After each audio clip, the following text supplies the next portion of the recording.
എൻ്റെ പേര് ഇമ്മാനുവൽ എന്നാണ്. ഞാൻ ഇടുക്കി ജില്ലയിൽ ആനക്കുളത്തു നിന്ന് വരുന്നു. എനിക്ക് ചെറുപ്പം മുതലേ ശ്വാസമുട്ടൽ അസുഖം ഉണ്ടായിരുന്നതാണ്. ഡോക്ടർമാരെ കൊണ്ട് കാണിച്ചപ്പോൾ പറഞ്ഞു ജീവിതകാലം മൊത്തം മരുന്ന് കഴിക്കണമെന്ന് പറഞ്ഞു. ഒരു ദിവസം ഞാൻ നഴ്സിംഗ് ചേട്ടനെ കാണാൻ വേണ്ടി ഇവിടെ വന്നപ്പോൾ ഈ പിച്ചച്ചൻ പ്രാർത്ഥിച്ചു, ഇനി മേലെ മരുന്ന് കഴിക്കണമെന്ന് പറഞ്ഞു. അത് പിന്നെ എനിക്ക് മരുന്ന് കഴിക്കേണ്ടി വന്നിട്ടില്ല, അസുഖമൊന്നും ഉണ്ടായിട്ടുമില്ല.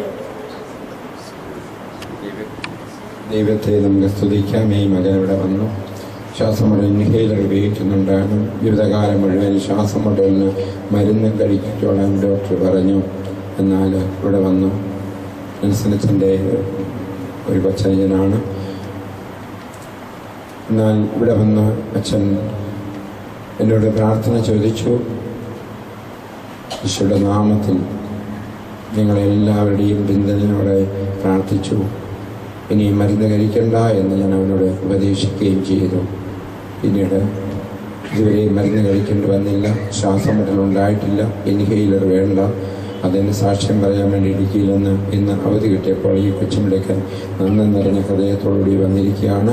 നമുക്ക് ഇതുപോലെ ഈ ആസ്മ വലിവ് രോഗമുള്ള എല്ലാവരും ഇന്ന് മാതാവിൻ്റെ പിറവി തിരുനാളോടനുബന്ധിച്ചുള്ള ദിവസമായതിനാൽ ഈ മകനെ സുഖപ്പെടുത്തിയ ദൈവം അമ്മയോട് ചേർന്ന് നമുക്ക് പ്രാർത്ഥിക്കാം.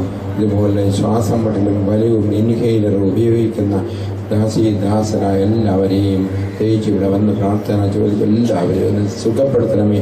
ഇന്ന് തന്നെ ഈ കുർബാനയിൽ കരമുയർത്തി ദൈവത്തെ സ്തുതിച്ച് നന്ദി പറഞ്ഞ് അനുഗ്രഹിക്കാം. ഹല്ലേലൂയ, ഹല്ലേലൂയ, ഹല്ലേലൂയ, ഹല്ലേലൂയ, ഹല്ലേലൂയ, ഹല്ലേലൂയ.